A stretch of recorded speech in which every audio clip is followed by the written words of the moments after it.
Oh, I don't know. I get a rush when I see you all populate onto this screen.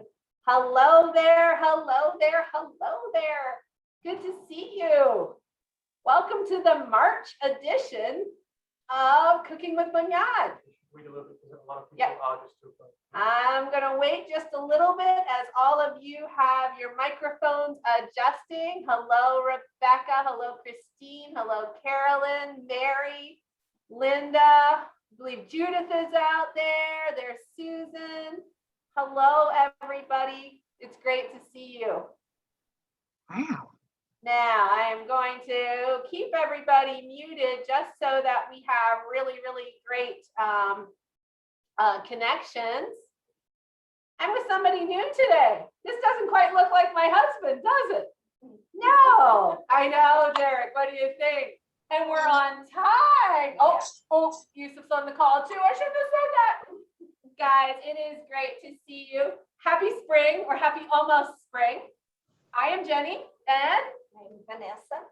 And she is happy to be here today. Yeah. And Vanessa is our queen of accounting and our new queen of visual merchandising. And she has now newly been brought into the world of cooking with Bunyaad.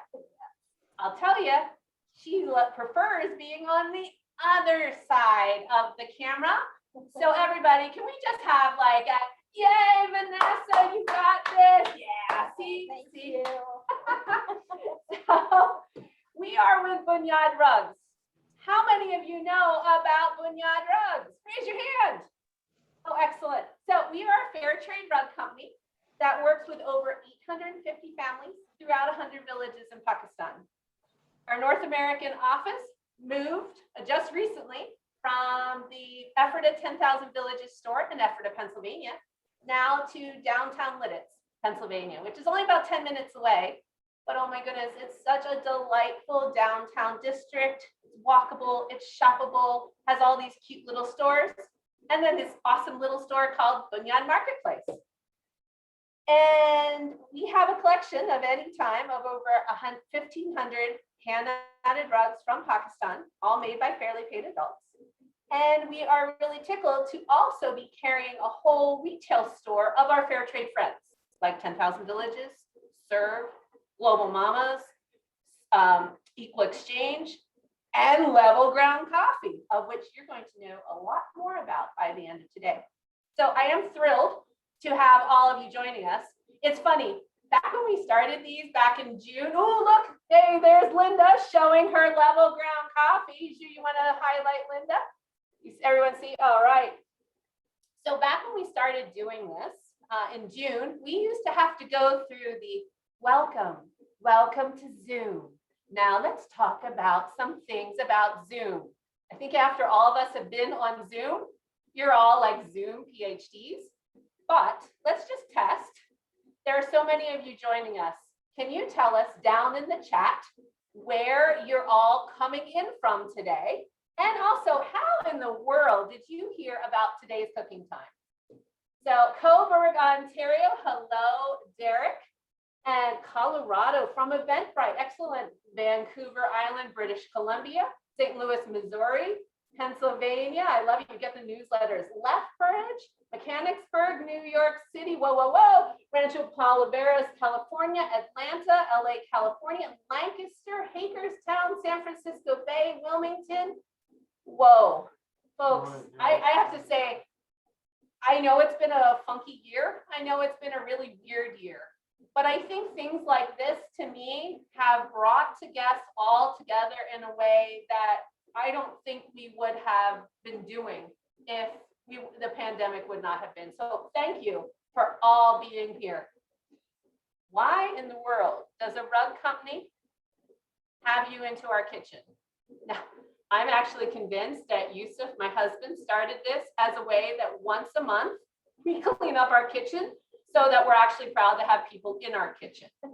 But actually, why we love doing it is because we love to cook and we love to share about Pakistani culture and traditions and learn different countries' cuisines from around the world. We love fair trade rugs and we thought, why not combine them? So hence started cooking with Bunyaad. But this is the first month that we are deviating from cooking Pakistani food and cooking Brazilian food because Miss Vanessa here grew up in Curitiba, Brazil, and has lots to share. And if it goes well, guys, if it goes well, we can probably convince her on a couple of the recipes. So, just say it. Sure. So, but before we begin, I want to thank many of our fair trade friends that helped us to promote this month's cooking time. Because for us, they are not just stores that we work with, they're our fair trade family. And without them, we could not provide jobs for over 850 families throughout Pakistan. So just a quick note of all the stores that have helped us: 10,000 villages in Cincinnati, Ohio, 10,000 villages in Pittsburgh, Pennsylvania, in Harrisonburg, Virginia, in Iowa City, Iowa, in Lincoln, Nebraska, 10,000 villages in State College, Pennsylvania, Pachamama Market in Troy, Ohio, 10,000 villages in Souderton, Pennsylvania, in Mechanicsburg, Pennsylvania, in Overland Park, Kansas, and our dear Canadian fair trade friends, of whom one day the border will be open again and we will be able to come see you, but 10,000 villages in Cobourg, Ontario, Village Goods in Edmonton, Alberta, Villages Calgary in Calgary, Alberta, and the society behind the long-standing fair trade store Des Mots Village in Pointe Claire, Quebec. So all of these stores either host a year-round rug event or host a rug event throughout the year or carry rugs all year. We will be starting our fair trade rug event schedule in April. The first event this year is Just Creations in Louisville, Kentucky. All right, Leonore, how is it again? Louisville. I practice that every single time. Louisville.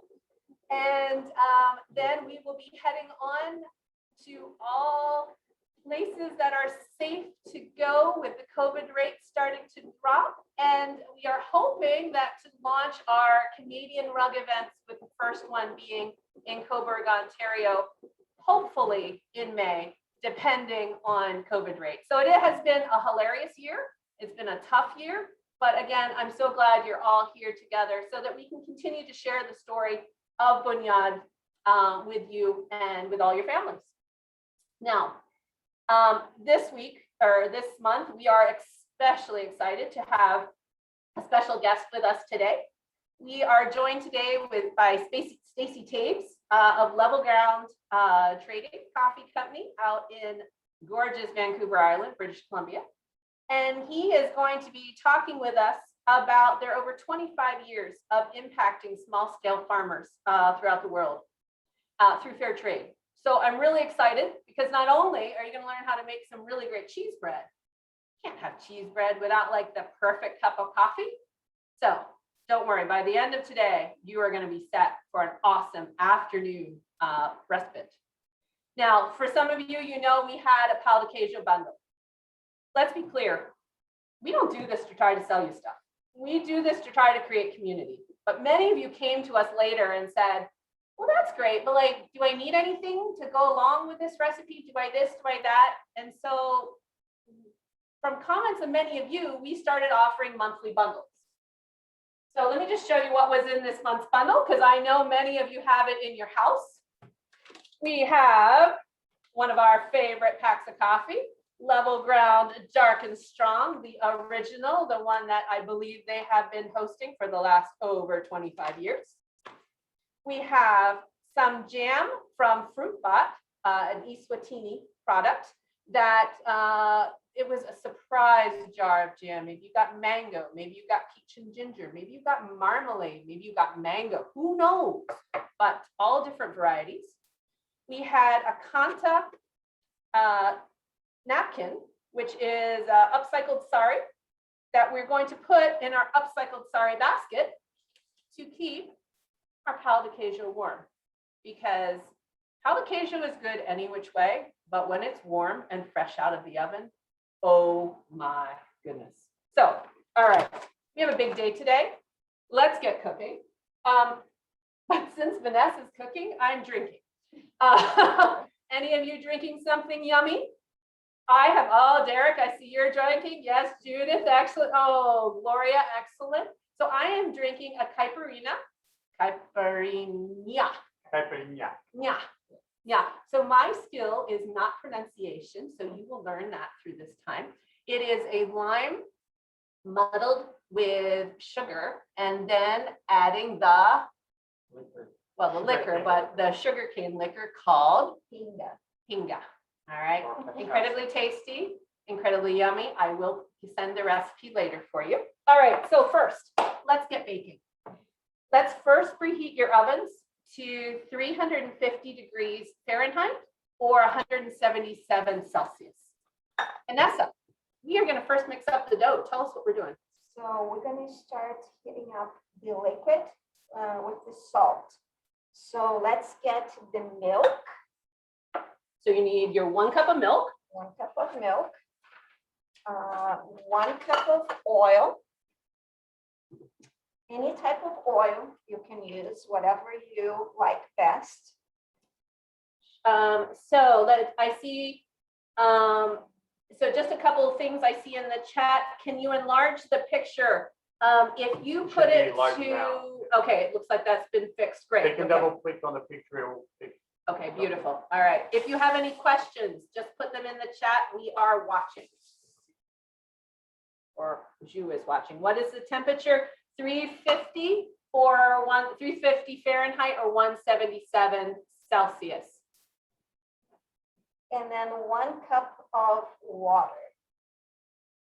So 1 cup water, 1 cup oil, 1 cup milk. Yes. And then you can already put 2 tablespoons of salt. Okay, now folks, I know that sounds like a lot. It isn't. You need that salt. It is what really just sets the bread off to be amazing. Yes. So that was 2 tablespoons of salt. Okay. Now we're gonna boil. It shouldn't do you take mean? too long. Just I'll stir this piece. It shouldn't take too long to boil. And meanwhile, you can put the flour, the tapioca flour, in your bowl. I don't know if you can Right over see here. over here. Here, I have it on my bowl already. And so that's 8 1/4 cups of tapioca flour, or otherwise 1 kg. Now, that to be clear, it is not something, you can use avocado oil, definitely, that's what we're using. You can really use pretty much any type of oil. I don't know if I'd use olive oil. Would you? You could mix olive oil with Okay. something else, so the taste is not so strong. But yes, you can use it. And well, I was going to say something. Well, it went out the door. You know why it went out the door? Not only are we getting a little older, but our intern of stain resistancy decided to stop in. She got loose from her little area, and I think she wants to tell you that if you pee on these Bunyaad carpets, it's no problem. Well, I think she's Hey, telling us so she wants cheese bread. Yeah, you're early. You come in later. Okay. All right. Sorry. All right. So is everybody, so that how much flour you need? 8 1/4 cup of tapioca flour or 1 kg. Depends if you are a measurer or if you're a weigher. Yes, It's the only time I like to weigh things. yes. Okay. Yep. So you're going to try to bring that to a boil. And it shouldn't take that long. So you were saying about how, like in Brazil, you would find these where? Would you always be making them at home, or would you? No, like it got so popular now that you can find in any bakery. Brazilians love bakeries. We usually buy our bread always fresh every day. And the cheese bread is one of the things you can buy fresh every day at the bakery. But a lot of families also do at home quickly when we have guests coming in.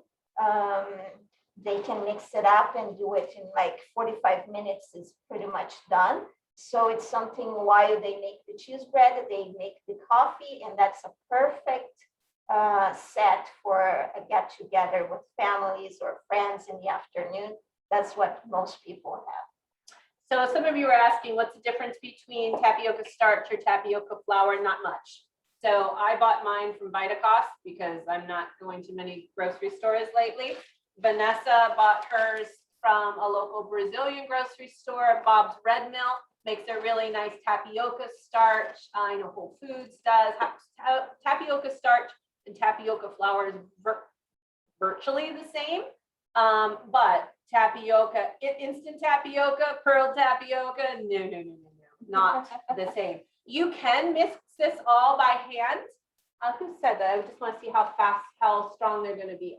Carolyn Raber, as you keep an eye on Carolyn Raber, because she's thinking she's going to mix this by hand. You definitely can. Yes. You will be very, very strong by the time we are done with this. And then I want to see what you're doing because I might see if you can help us move some carpets here and there. But yeah, no, you can. The mixer just makes it a little bit easier. You're using cassava, manioca. Yes. Yes. You have been Brazilian approved. Well. It's manioca and cassava are the same thing, it's just the size. All right, so can you hear when he's talking? Because the camera guy on the other side, it's the spouse. So we got one Brazilian on camera, we got one Brazilian off camera. So it's sort of like the peanut gallery. It's awesome. Okay, thanks, Leona. No, I like the peanut gallery. It's very helpful. All right, so Vanessa, why though are you bringing it to a boil?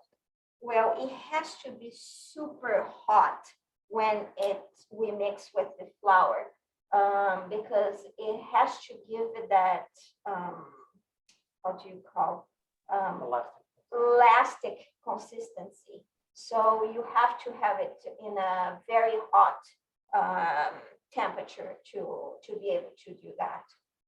And also there will be some time that's built into this so that the milk, so the hot mixture has time to truly activate everything in the tapioca flour to get the correct consistency. We like to use either the paddle, everyone see our mixer here. We either like to use the paddle or the dough hook. I would not use the whisk. And the reason for that is you're going to have one gummy, gooey mix. And unless you're really not happy with your spouse and you want them to be doing it, iPad, which I believe is our dancing Kashmiri chai women. Yeah. I'm telling you, those women do a mean Kashmiri chai aeration dance. So I just want to warn you, we got some party people on the call. That's a perfect. You just don't want something terribly tight together because it will get gummy. So we're ready to mix. Mine is boiling. I don't know if everybody is. I'm going to remove the spotlight so they can see up close. So I'm going to put it, not everything at the same time, but just some. And then I'm going to start mixing it slowly. And then pour the rest. Butter. So you're going very slowly. And why are you going slowly? I'm sorry, I don't cook anything slowly. So explain to me why this is important. Well, because I think it takes a while to get the liquid in and it makes it nicely in all the flour. Sometimes it doesn't get through the whole flour. So it's better to do it a little bit slowly so you can get it through.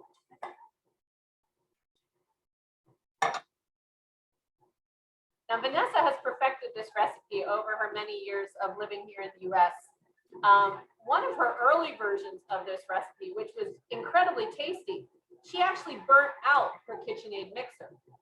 She has since, I didn't know actually that was possible to burn out a KitchenAid mixer. I thought they basically had to go through everything. Yes, because the dough gets super heavy.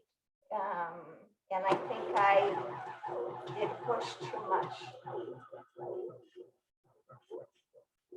Like now? Yes. So we can, now that it's mixed, we can start adding the eggs. Oh, I was supposed to be doing that. Sorry. So right now, folks, you are going to get your extra pair of hands that are paying attention, and you're going to crack 6 eggs. Get a nice little bowl, crack 6 eggs.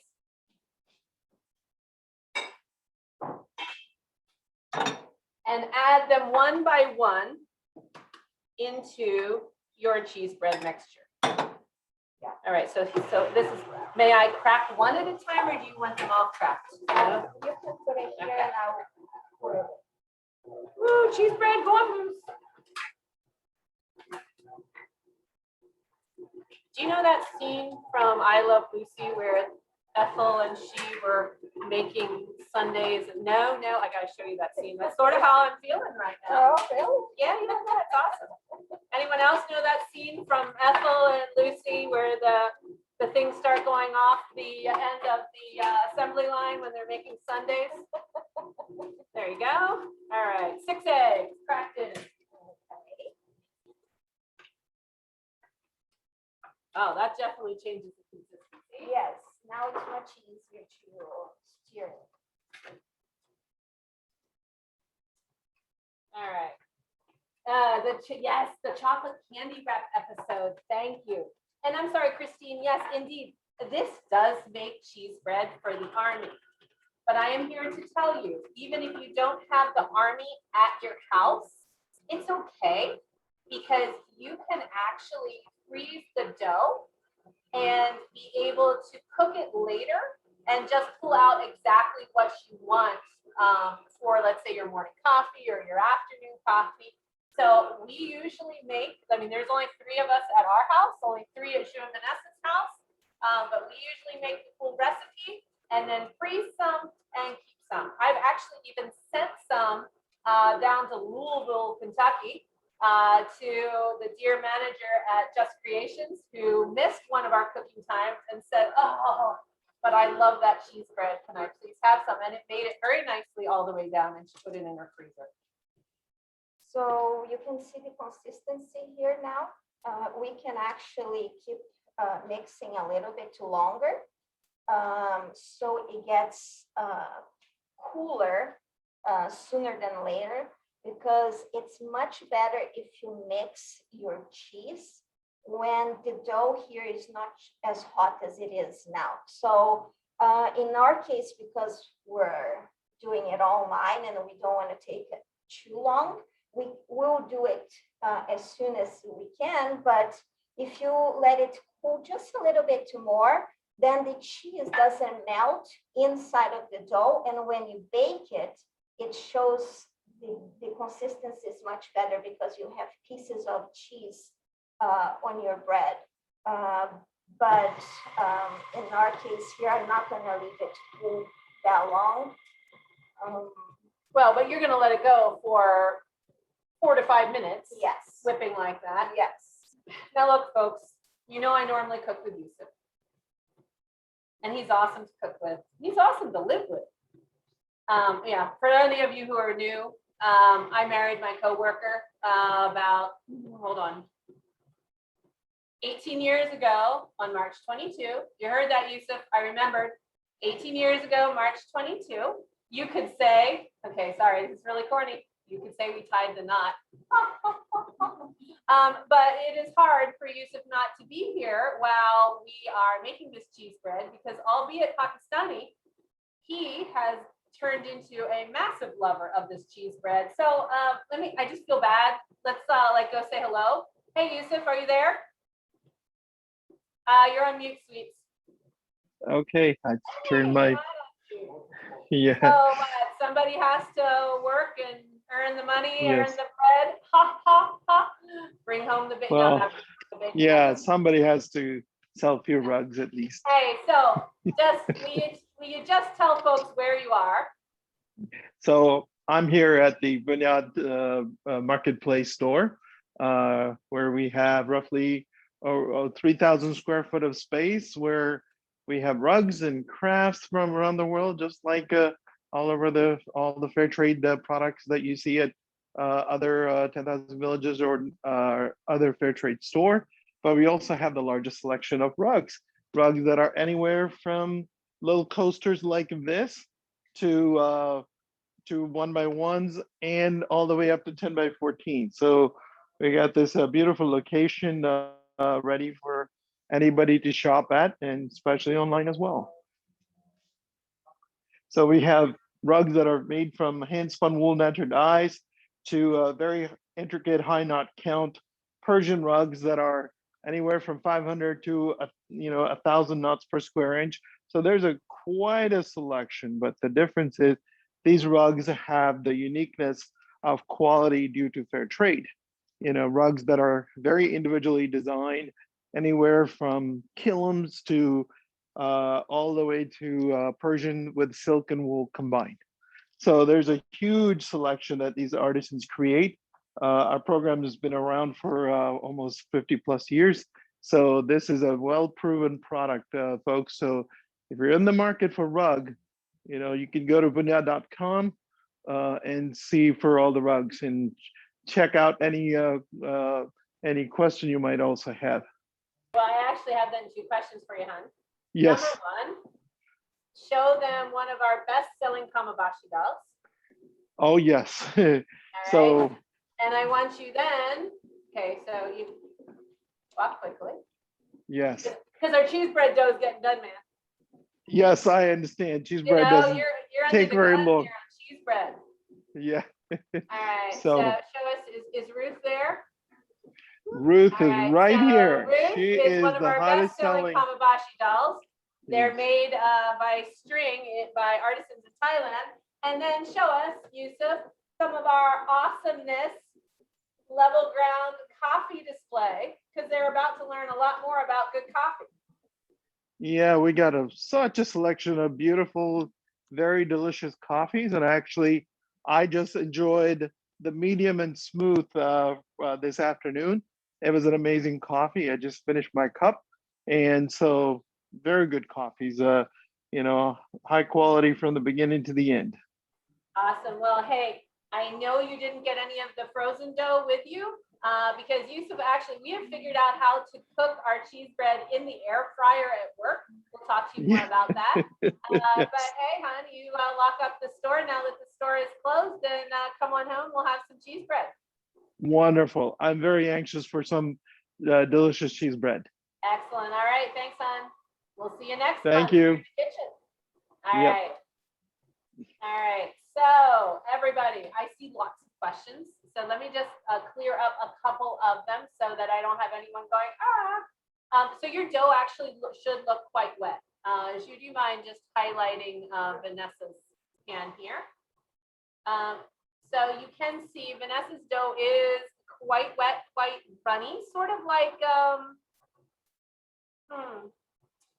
it's not a cookie dough. It is definitely more like a thicker cake batter. We have not added the cheese yet. And I would say like cake batter. Thanks, Linda. Sometimes it's just nice to have all of you helping me finish my sentences, because being here with the lights on, thinking what's coming next, and yes, I have to admit, maybe drinking a little caipirinha doesn't help me always get my words out. No, we did not add the cheese yet. We're going to do that in a little bit. The mozzarella cheese, shredded, grated, it doesn't matter. And if your dough is not wet enough, it probably means your eggs were sort of small. So add another egg or 2, and then you should be good. All right. Vanessa, is yours good? Yes. All right. So we can add the cheese. Okay.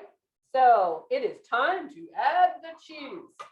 Now, this is the part that you confuse me every single time, because your recipes change. You have to admit. How many different recipes have you given me? A few. Okay, so this recipe on March 14th, 2021, otherwise known as Pi Day 3.14, uses 2.5 cups of grated or shredded mozzarella cheese and 1 cup of grated Parmesan cheese. However, the last recipe that she gave me was 2.5 cups of Parmesan cheese and 1 cup of mozzarella cheese. And it doesn't change the amazingness of it or the consistency of it, but what it does change is how sharp it is. So if you use the higher concentration of mozzarella, then you're gonna have a sort of a softer like a softer cheese Yes. bread. Mhm. More Parmesan, you're gonna have a stronger.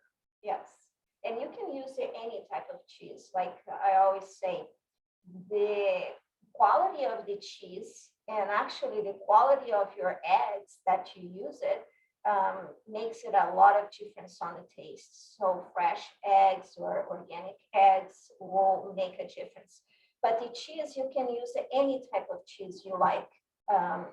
You can also, instead of using shredded, you can buy a block of your favorite cheese and cut up in small, tiny little cubes and add it as that way as well. So you're gonna have a more texture to your bread, to your cheese bread. So the cheese, it's up to you. It's what you like best. So, but this time, since you maybe don't know what you like best, we're gonna tell you what you like best is 2.5 cups of mozzarella and 1 cup of Parmesan. So you do want to add that. Now, she's gonna tell you. And then you don't mix very much. You just enough to blend, and that's it. And why? Because you don't want to break the cheese. You want to keep it the way it is as much as you can. All right, let's, that looks gorgeous. Yes. Absolutely gorgeous. All right, Ishu, let's check in on a couple kitchens to make certain. Heather has a question. Heather, hello, welcome back, girl. Hold on, hold on, add spotlight. Hey, Heather, how are you? How are you guys? Very well. We missed you last month. It didn't Yes, I was, cooking with Bunyaad without you. I was getting some sun in Florida. Sorry. We totally understand. How's your cheese bread dough looking? Awesome, beautiful. My question is, would it be better to fold it into the mix rather than mix it? Yes, you can do that as well. Mhm. Thank you. Yes. All right, let's go check. Who else has some dough for us to check? You are you? Mary Anderson, let's check on your dough. Oh, that's looking good. Wow, you cooled yours nicely. You've added your cheese? Yes, okay, she's added her cheese. All right, excellent.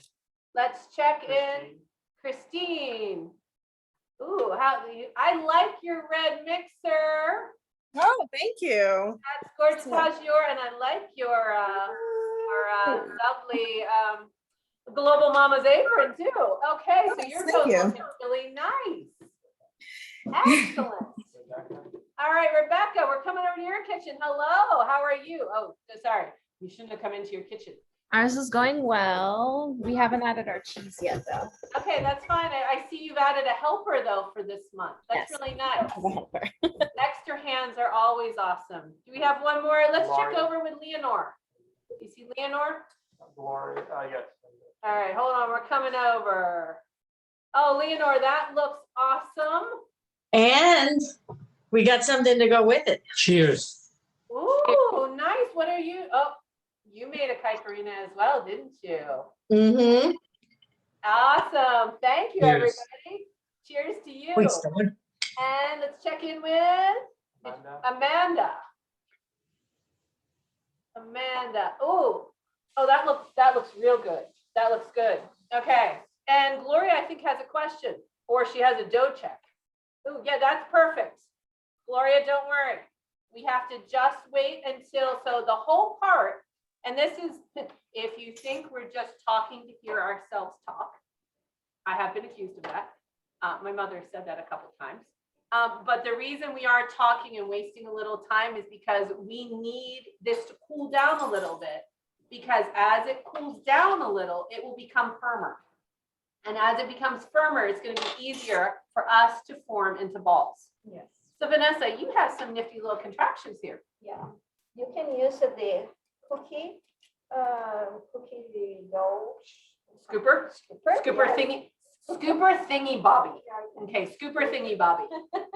Yeah. Or you can do it by hand. You can put a lot of oil on your hand if it's too runny, and try to make it with the oil in both hands. It will work fine. But I feel like this works super good too, so I'm using this one. Can I ask how much it will spread? Like I have this here. Could you see it? Will it spread more than that? No, it doesn't spread much. That's Oh, perfect. good, good. Yes. Thank you.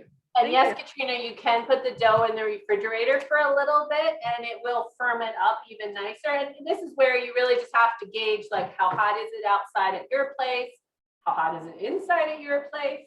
But yeah, you can put it in the refrigerator. And yes, Heather, we did add both of the cheeses.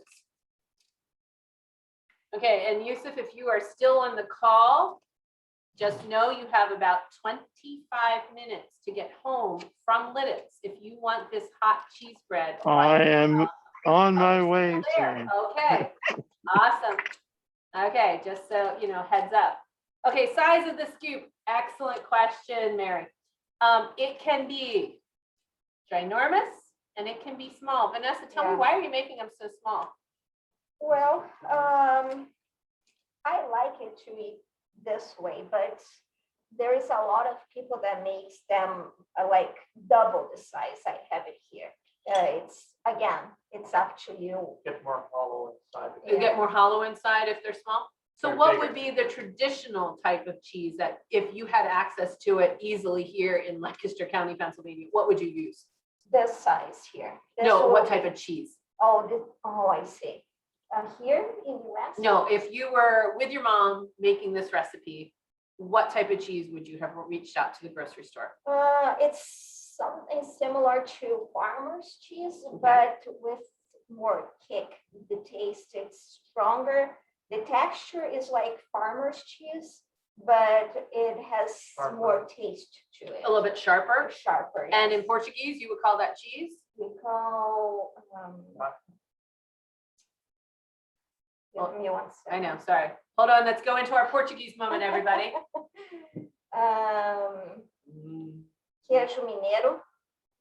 It's white, because cheese is a So steak. it's a white, more sharp, but a fresh cheese. Yes. Okay. Fresh cheese, yes. All right, so is everybody's It's queso blanco. like a Uh, queso blanco? Yes. I've never seen them any bigger than that. Oh, Anne Marie, yes. You can get them. We were actually, when you get them in, all right, so when Yusuf and I have gone to Brazil, the first thing we do when we get to the São Paulo airport is we run to a coffee shop. We get cheese bread, pão de queijo. They're ginormous. And we sit there and we go, how much did we just pay for that? It doesn't matter. This is amazing. We have our awesome cup of coffee, awesome cheese bread, but it's big. And then we get back on the plane and head to Vanessa and Ju's parents in Curitiba. And then we get to that airport and do the same, because truly it is just awesome stuff. All right, so now, Would cheddar cheese work by any chance? I think so. I would Sharp, mix I with would some- use a sharp cheddar probably. Mix with some other cheese. all right, so indeed, we're gonna soon pop these into the oven, okay? Vanessa, as we pop these into the oven, you are going to be baking them for about 20 minutes or Yes. until lightly golden. Yes. mhm. All right, so explain to me what lightly golden actually means. Well, it means like it can't be too dark because otherwise it's gonna taste burnt. So you don't want to leave it in the oven for like, if it gets towards brownish color, then it's over, yeah. So just when it starts getting like us redheads with little freckles, like freckles of brown Sure. is enough? Yeah. Oh, freckles. I have to say, like, we do a cooking class with kids every Sunday. And it's an Irish week this week. So we had the Kiss Me, I'm Irish. So think about them. You want them to cook until they have little cute redheaded freckles of brownness. All right, so Vanessa has just taken ours into the oven. Now, as you are going, wow, that's a lot of dough. What you can keep doing is that you can grab another cookie tray. And if it's just a couple of you at home, scoop them, freeze them like that. Wait until they're totally frozen, then take them off of the cookie tray, frozen into little balls, and freeze them into a bag. It's the best. Now, traditionally, these pão de queijo are enjoyed with a good cup of coffee. And for us at Bunyaad Marketplace, we feel truly the only way to have a good cup of coffee is to have a fair trade cup of coffee. Because I don't know about you, when I know that there is justice and fairness behind the cup of coffee I'm drinking, it tastes better. And it honestly, just like the rugs, when people are paid fairly, they can focus on their work. They can focus on creating an exceptional product. And that is why for years we have been thrilled to talk about and support level ground trading in all of their efforts. They have over 25 years of working with small scale farmers. And today we're going to get a little sneak peek into the roasting facility in British Columbia. And then afterwards of our sneak peek, we'll be talking with Stacy directly to hear a little bit more. So, Ju, let's have a sneak peek. Hey everybody, I'm Stacy. Welcome to Level Ground Trading here on the Saanich Peninsula. I'm standing outside our newest facility. We've been in business for 20 plus years. This is our 5th location on the peninsula into which we import and roast specialty coffee. I just want to take you quickly behind the scenes here at Level Ground so you can see the reasons why, with our experience, we are now experts, 20 plus years, in sourcing green coffee and then supplying specialty roasted coffee to the market here in Canada and through North America. Come on for a look. We are glad to have partnered with UVic at the kickoff to the school year to get a package of Colombian dark roast coffee into the hands of each of the business school students.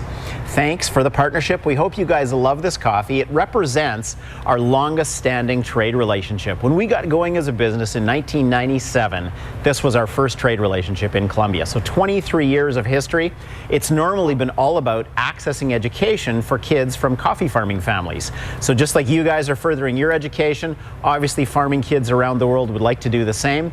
And Level Ground's partnership in Colombia has been all about that. This year, over 600 kids are accessing primary education in coffee farming communities because of Level Ground's partnership. So when you're purchasing and enjoying Level Ground coffee, especially from Colombia, you are putting a great opportunity in the hands of kids to get more education in a coffee farming community. Inside our facility, we have incredible capacity. We're bringing in 35 to 40 shipping containers of product a year, and that represents the harvest of about 5,000 small-scale farming families around the world. We have 20,000 square feet of space here, and it's our goal this year to produce about 1.5 million pounds of roasted coffee for our customers. All the coffee that we receive into our facility is green and unroasted in big hefty sacks like this. Depending on the country of origin, it weighs 60 or 70 K in one sack. That represents per sack the annual harvest of 100 or more trees. Many of the farmers we buy from are only growing 2 or 3 acres of coffee, which means they only have several hundred or maybe 1,000 coffee trees. So a half dozen sacks of coffee for many is as much as they produce in a year. And that's why there's thousands of farmers involved in getting fair trade prices in partnership with Level Ground Trading. This is an example of some of the green coffee that we've got waiting in our facility here, ready for roasting. Like I said, we've been doing this for a while. This represents the number of container that we're working on presently from each of the countries of origin that we import coffee. If you add them all up, we're past 350 containers of coffee in our history, and that's part of the story behind the richness and the expertise we have in sourcing and supplying specialty roasted coffee. History in environmental progress.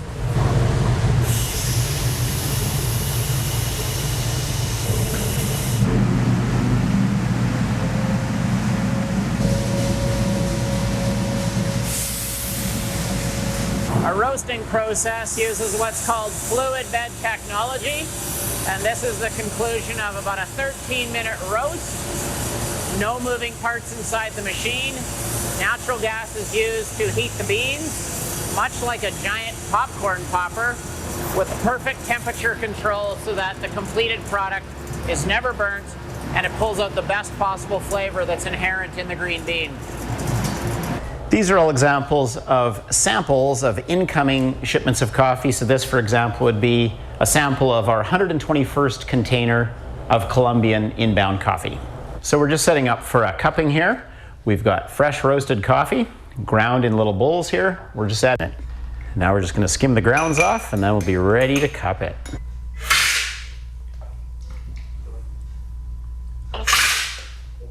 Let's just take a moment to take a look at the different formats that we have available for different customers. One of the most common ones that you'll find in retail, grocery, and health stores would be our 300-gram lineup, which has many different choices in that size. Then we've got a 2-pounder. This is our Africa blend, which has coffees from 3 different East African countries in it. We've got a 5-pound box for wholesale or very thirsty customers. There's about 250 servings inside that one. And then this is a portion pack box. This box has 50 of these little fellows in it, and each packet makes a pot. That's for portion packs. So whatever your needs are, we've got you covered. For 16 years, Level Ground has sent nothing to landfill here in Greater Victoria. This is our only dumpster on the property, and it's for recycling cardboard. Coming out to our facility on the Saanich Peninsula just outside Victoria, we've got this awesome tasting room behind me with a patio, beautifully landscaped, lots of bike racks to welcome people to cycle out here, get their exercise, and get a treat while they come to visit.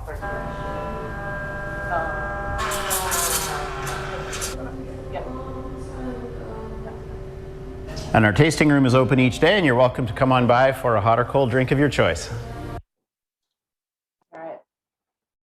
And let's go over to Stacy.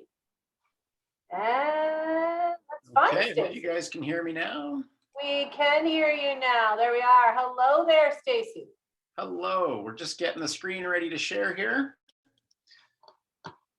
Tell us, at least first, tell us the weather in sunny Vancouver Island and in North Saanich.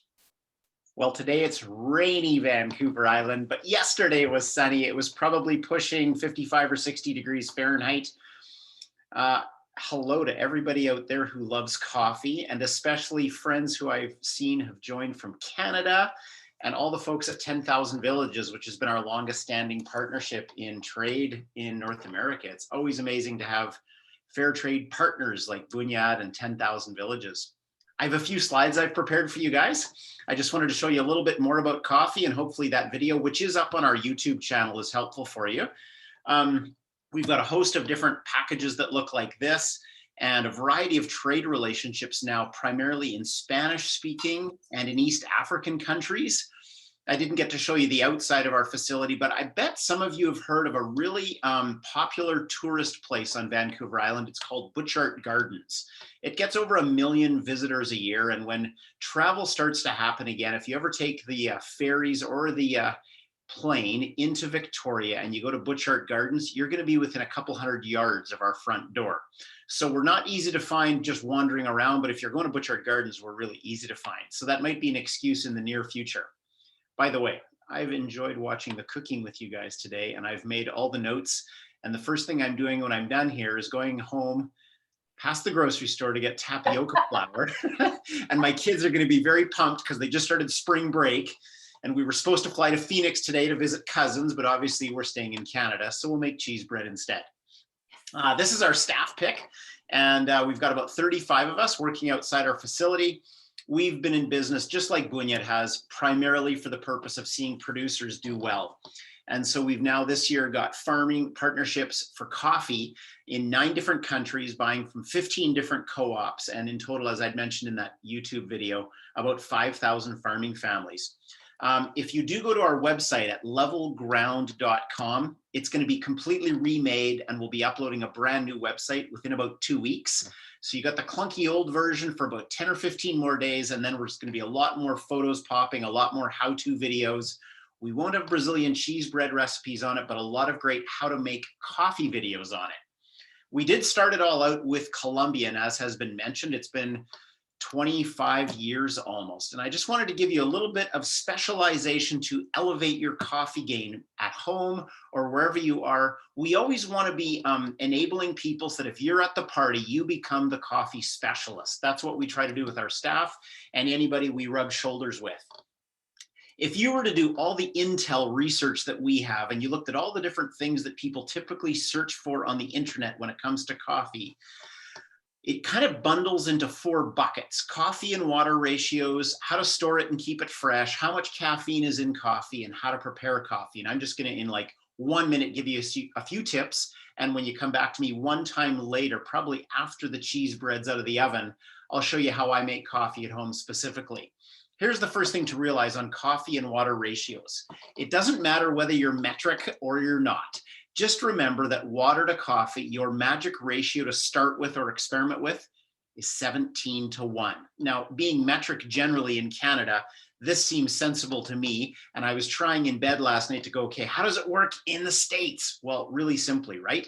If a quart is 32 ounces, if you did a 1:16 ratio instead of 1:17 ratio, that means you'd use 2 ounces of coffee to 32 ounces of water.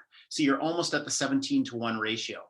So we'll talk about that a little bit later, but think of 17:1 as your starting ratio and go a little lighter or a little darker in your dosing, depending on a starting point of 17:1. When it comes to storage and freshness, here's your basics. Buy quality beans. Light and air is what will make your coffee stale and taste less good. So keep the package sealed and in an airtight place. Only try to let your coffee last for about a month so that it's never getting too old. At all possible means, try to grind at the last minute. And if you get a burr grinder, you see that B-U-R-R? A burr grinder is going to give you a way better result than those historical $30 grinders that are kind of like a weed whipper upside down that just spin around and smash it. And the reason is you're wanting something to evenly slice the coffee up so that all the pieces are the same, so the flavor that comes out is comparable. The grind size matters. And what I mean by that is if you look at a few of those images there, they usually talk about grind size in relation to the salt that you'll have in your kitchen. Think of the difference between coarse salt, pretzel salt, kosher salt, and fine salt, all used for different applications depending on what you want to do. Same idea with your coffee grind size. So when you adjust your burr grinder at home to the right spec size, you're going to get way better flavor. We just launched with a new series of cafes this last week. And the person who installed the grinder didn't dial in the grinder quite right. And so there was immediately customer complaints. And as soon as we adjusted the grind size, the flavor popped and everybody was happy. Caffeine is kind of a funny question that people ask a lot about coffee. And yes, there's a slightly greater amount of caffeine in light roasted coffee than dark roasted coffee. But when you roast coffee longer, it also becomes more voluminous. So it depends if you go by weight or if you go by volume. And the real point is, it's so negligible, it almost doesn't matter. Does decaffeinated coffee have no caffeine? Not really. It usually has about 2% of the original caffeine. So they have to have taken out 97 or 98% of the original caffeine, but it's not technically 100% caffeine free. Usually has about 2% of the original. If you make coffee at home, drip, French press, AeroPress, or pour over, here's your basic takeaways. Always clean your equipment. A lot of people don't realize they can clean or take apart the pieces of their French press, for instance, or the pieces of their AeroPress. If you clean your equipment, you get rid of the oils and residues. Note that your roast profile preference matters a lot, and we have a full spectrum from light to very dark. Get the ideal grind size, get that 17:1 water ratio, and you're on your way to coffee success. There is this beautiful tool out on the internet called a Coffee Taster's Flavor Wheel, and it helps you get the right words to describe the coffee you're tasting. And when you can start naming it, you become much more proficient. Now, we have something at our tasting room where we actually offer flights of coffee. So you can have 3 different coffees at once with a taster's note card attached to give you some prompts. And when you do that and you taste a few coffees side by side, you go, whoa, now I really see what I like and what I like less. And that can be a really helpful exercise for you. So I'll sign off for now, but when we come back a little later, I'll show you how I make coffee at home just quickly. Hold on. We're good. And back over to our kitchen. Hold on. Hello. Yes, so Stace, my colleague here needs a little bit of coffee. She's driven by the cheese bread, but the coffee she is needing. Yes. So I want to introduce you, everybody. Stace, that was awesome. Thank you extremely much, because I think, you know, we often talk about what makes a good rug, and a good rug can be made anywhere if there's good wool, good materials, and fair pay involved. And I think there's so many correlations to coffee as well. And so I'm so glad you shared all those tips. Our director of stain resistancy here feels that it is time for her, before she gets her cheese bread, hey, can you wake up? To also maybe have a cup of coffee? Yes. Amanda is our director of stain resistancy. I don't laugh about, I mean, I'm not kidding. Oh, there you are. Hello, good morning. Yes, Amanda is 16 and a half years old. She is a mini poodle, and she has given us all much to talk about how durable these rugs are. She is awfully highly motivated by cheese bread. You're going to sleep again. All right, well, she'll be highly motivated when it comes out of the oven. All right, so we hand it over Does here. definitely need some. All right, so Barbara has Vanessa, her- let's check our ovens. Barbara is ready already. All right, Barbara's ready. Let's see Barbara. Barbara, let's see how you're doing. Whoa, they are beautiful. Look at that. They got little Irish freckles. I like Yes, it. that's perfect. Who else has theirs out of the oven? Anybody else? Anybody else? Oh, and Barbara's even enjoying coffee already. I love it. Who else? Anybody have theirs out of the oven? Vanessa, do we have ours out of the oven? Yes, we do. Do we? Yeah. Well, let's get ours out. Hold on, who knew? All right. So honestly, our dog, she's 16 and a half years old.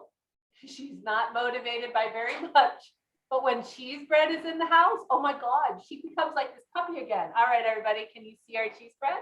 Put it on right here on this camera. Oh, that camera? Oh, so many cameras, so little time. Everyone So- see? Ooh. If there's no freckles, should we leave it in a little bit longer? I would let at least a little freckle or a little suntan, just a tad of a If it's suntan. grinded cheese, it might not have All it. right, now if you have what do you mean ground The cheese? grinded, like the grated cheese. Grated cheese? You No, might it not should get have to a get little chunky, freckle. you might not Yes, get it to- shouldn't have A little bit of a freckle. Yeah, put it back in if it doesn't have a little bit of a freckle. All right, who else has any? Everyone's still scooping. I love it. Okay, so that's perfect. Vanessa, let's put them, let's put them in our sorry basket because we want to keep them warm. Yusuf's not home yet. And as you can't reach these on the other side of the camera. Oh gosh, that's being so nice. I guess we better keep the camera guy happy or we're gonna have bad angles. All right, so we're gonna cover those up because we do want to keep them hot. All right, so Yes, Vanessa, one important thing about the cheese bread, they have to be eaten probably soon enough after you bake them. They don't taste as good if you let it sit for a day or two. So once you make them, make just enough for what you want at that time and leave it the rest frozen for another time because they get very They get mushy, hard. They if get you hard. let it sit Here. for long. all right. Everybody, can you see? Whoops, you want to forward on that camera? Hold on, folks, we're bug people. There we are. Look at those. Now, oh, they look good, don't they, Leonore? Does your house smell good? Stacy, I'm so sorry. Hold on. There. Smell it? You smell it? Almost? Almost have it all the way out to British Columbia. All right, so folks, everyone have some in the back. You know, you want to keep the camera people happy. All right, so I'm going to cover that up. All right, so now you've learned and have a much better appreciation about what makes a good coffee. We're going to show you Vanessa's aunt and mother's traditional way of making coffee. All right, now to be clear, she only opened this bag, a level ground Colombian, seconds before I said, let's make coffee. Yes. And what's awesome about level ground coffee is when we place an order, of which we place an order roughly every 7 to 10 days. When we place our order, they roast it and then they send it. And so we aim to keep our coffee extremely fresh at the Bunyaad Marketplace. So when you order, that stuff has not been sitting on our shelves for months and months. It has barely been sitting on our shelves for a week or two. All right, so Vanessa, tell me, how would your mother do this? This looks like quite the contraption. What is this thing? Well, this is an old school way of making coffee. There is nothing really special about it. It's just, of course, takes longer because you have to boil the water. You have to actually pour. I'm gonna make. I put Well, Stacy wants coffee. Stacy, you want some coffee, right? So And I think Donna and Judith, they say they want coffee. Who else wants coffee? Ooh, Derek's almost falling asleep there. I think Derek needs a little bit of coffee. All right, so we're making about what, 3 cups? yeah. I want coffee. You want coffee, all right. So Wendy wants coffee. So I'm San Diego, can you bring it to me? Yeah, certainly, we'll try. All right, see ya. I'm pouring just a little bit of water here, so the coffee gets wet first, because if you just pour the water straight through, you're not gonna get the strong taste of the coffee after you brew. So after you put it a little bit and make it sure it's wet, then you can start pouring more. Why we do this way? Because if you were here, you could smell the coffee way better than making it in an electric pot, the way most of us do every day. Because you have it open, you actually can see the coffee going down, and the smell goes through the whole house. This is not what we do most of the time nowadays, because we usually can't take the time to make it slowly, but this is how my family would do when I was growing up. And especially when we had people over, like in the afternoon, Saturday or Sunday afternoon, we had enough time to get together and take the time to make the coffee. So this is how we used to make it. And you know, I think that's what I love. We love to cook, and we cook a lot, actually, as a de-stressor. And to have the dough in the freezer, and I saw one of you asked, how do you freeze them? You put them on your cookie tray, you put the tray in the freezer, and then freeze them into little balls. And then once they're frozen solid, you put them into a Ziploc bag or a plastic container, and only pull them out as you need. And you know, I'm huge about whole grains, whole foods, and slow food. You know, to me, and Yusuf will probably be home shortly. Like, there is not a good, quick way to make a proper cup of coffee, or a proper cup of tea, or a proper cup of coffee. And I think to realize that, to give respect to the food, to sort of build that extra time into the schedule, right? Or sort of. If not, is there a fast way? I bet there's a fast way. Gosh, I wonder if Stacy has like I have several kids at home and I need to get to the roaster. I wonder, Stacy, do you have a way that you like to make coffee at home for you and Lori? And you are muted. Hold on, there we are. So tell us, how do you normally make coffee at your house? Oh, we have a pretty common way of doing it. So our favorite way is to use a metal French press, because after breaking about a half dozen glass ones, we decided that wasn't working well. You put out the money for a good stainless steel lined metal French press, and you're going to have something that's indestructible, and it's a great way to release a lot of oils when you do French pressing. So our typical approach is always the same. We have an antique postal scale in our kitchen, and we have a tiny little metal container, and we always put those two together and measure our beans, whole beans, into the top of the scale, and then we dump them in the burr grinder while the water is heating up. We use a 1 liter French press, so that works out in the 17:1 ratio world to between 55 and 60 grams of coffee. And once we've got the coffee and the water, which by the way shouldn't be at boiling temperature, it should be a touch below the boil. And I did comment there in the chat, I was so excited to see the way that you slowly poured the water over the coffee and let it wake up, because that's going to give you so much better flavor, as you obviously know. And the other key is that when you're stirring your coffee, any type of tool you use should not be metallic. So I just have a little bamboo wooden stick or a spoon. And when you stir it up like that, it just gets the water and the coffee ground flavor together. And then giving it 4 minutes in a French press like that comes out beautifully. So we weigh to get the right amount. We use the water a little bit below the boiling temperature. We use the 17:1 ratio, and we stir with a non-metallic device and wait 4 minutes. And a French press is my magical way to get great coffee in the morning. And I will acknowledge at work, we have the tasting room with a beautiful La Marzocco espresso machine, handmade in Italy.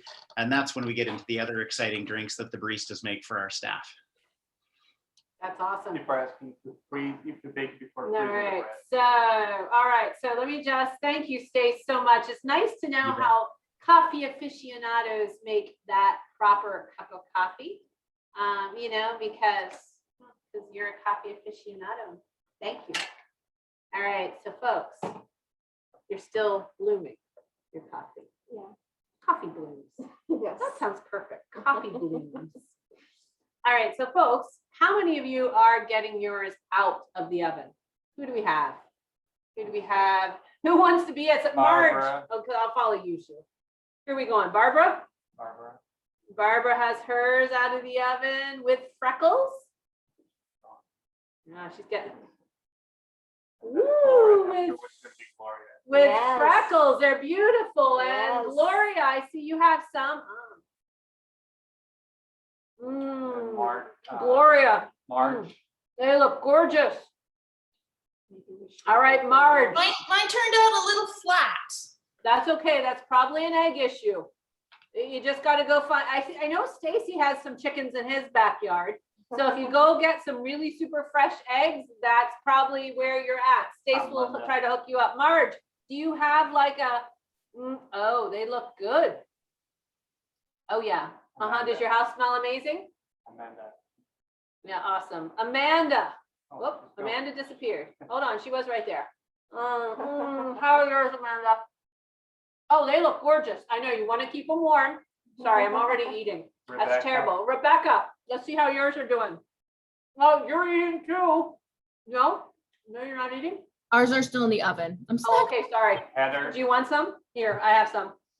Heather, let's see yours. Hers are in the oven too. All right, in the oven in Brooklyn. Awesome. And Linda, you have a household, I think. So who is some of your little ones that are helping to cook? I'm just gonna have you. Oh, hello there. How are you, sweetheart? Wait till you try these cheese bread. How are you? How old are you, sweetie? Linda, you are on mute. Take your time. It gives me time to eat some more cheese bread. So Wiley is almost 2. He has a birthday on April 1.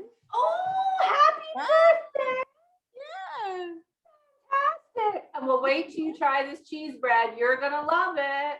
He's eating them, and for some reason, some of ours came out with little bunny ears. I don't know why. Well, And so that's been very nice. awesome. Good. Awesome. Good. Well, okay, folks. I am so glad to hear everyone's turning out. Let's come back. I'm still chewing. I'm sorry, when they are hot, they are just amazing. So it's really hard not to. So what's great to put on the hot ones is either some form of jam. And as you know, if you've got the Pal de Queijo bundle, you've got some of the fruit bat jam from Iswatini. Yeah.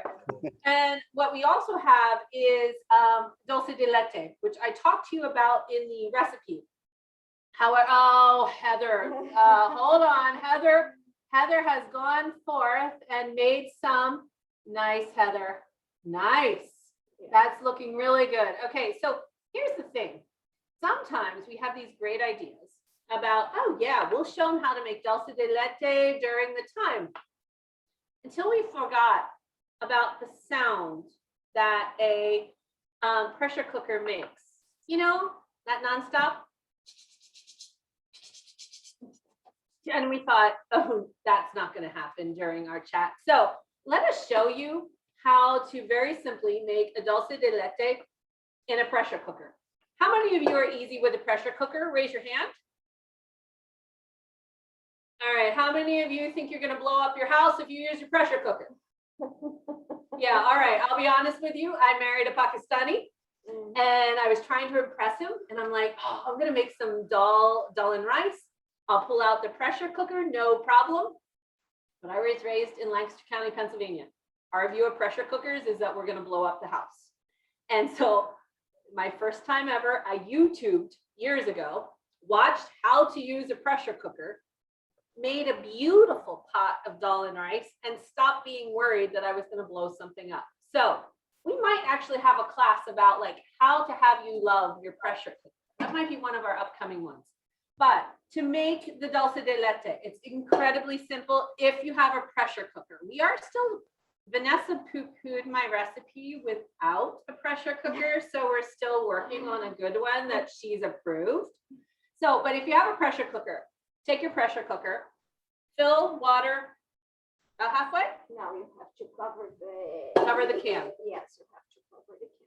This is cooking in a can, everybody. Doesn't that sound just fancy? So you take the label off of your standard condensed milk, okay? Put it down in the pressure cooker, cover it with water, turn it on. Yes. And for about how long, Vanessa, do you want to hear? Well, when it gets the pressure,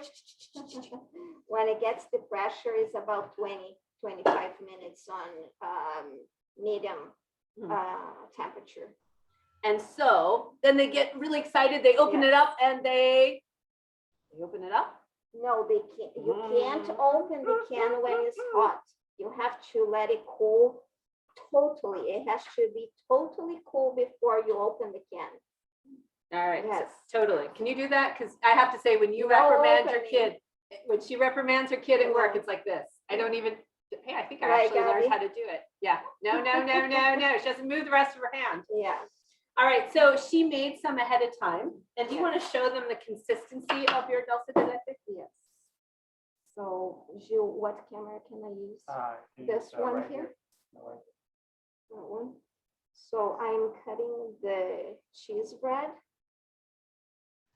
That.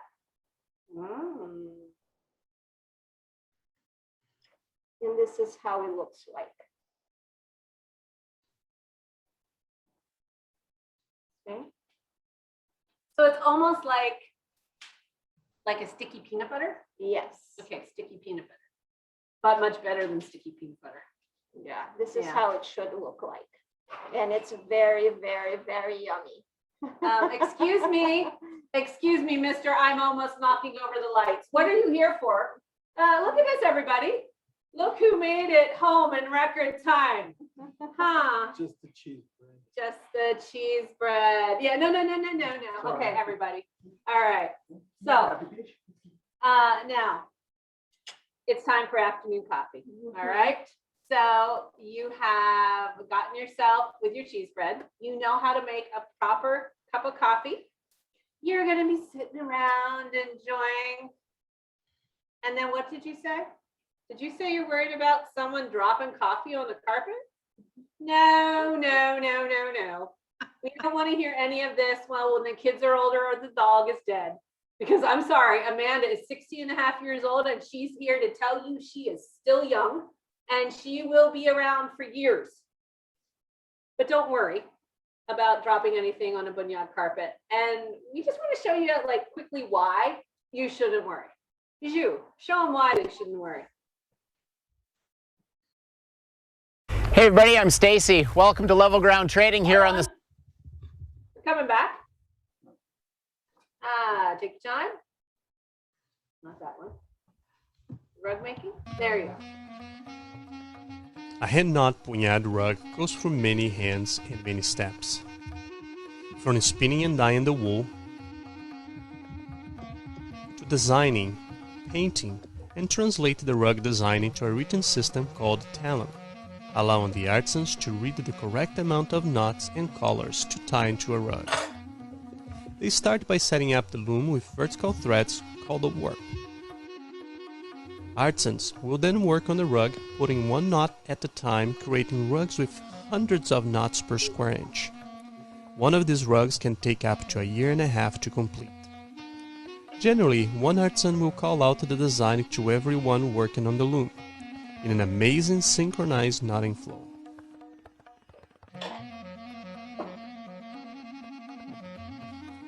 They would then secure the rope with horizontal threads called weft. and pack each row pile with a comb-like tool called the Bunyaad.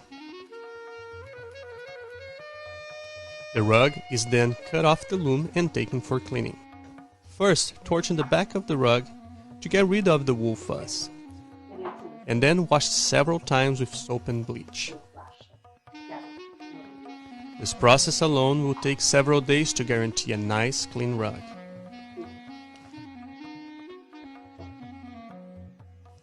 During the finishing process, the rug is sheared to its desired length and checked to assure its quality and look. This process includes blocking, stretching, and applying neem on the back of the rug, moth-proofing it for life. Once the rug is finished, the fringes are tied to secure the rug. A quality rug can be made anywhere by anyone, but it takes time, quality materials, and skilled adult hands. Fair trade puts all of this together, improving artisans' lives and bringing high-quality crafts to your home.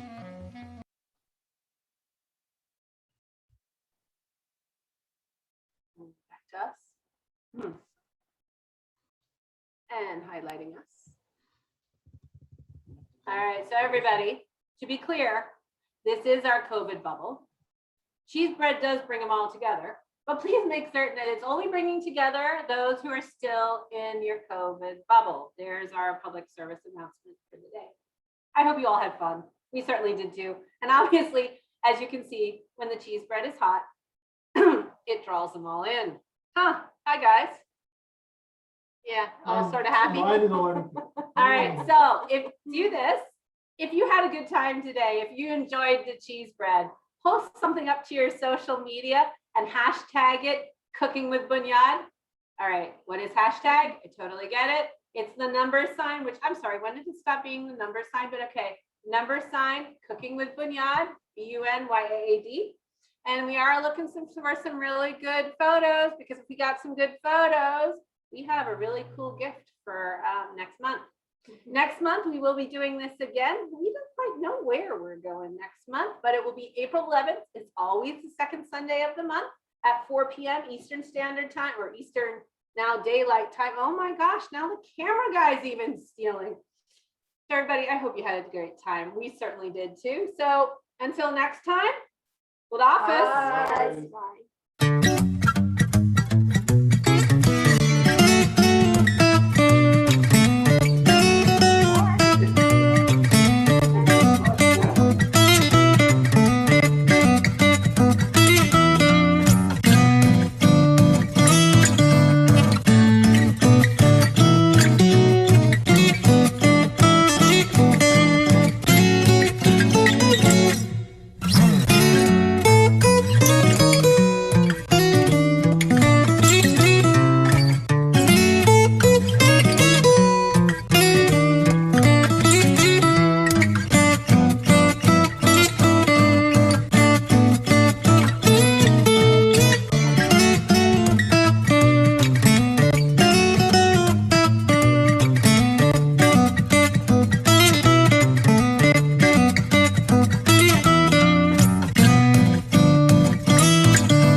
See you guys next year. Bye.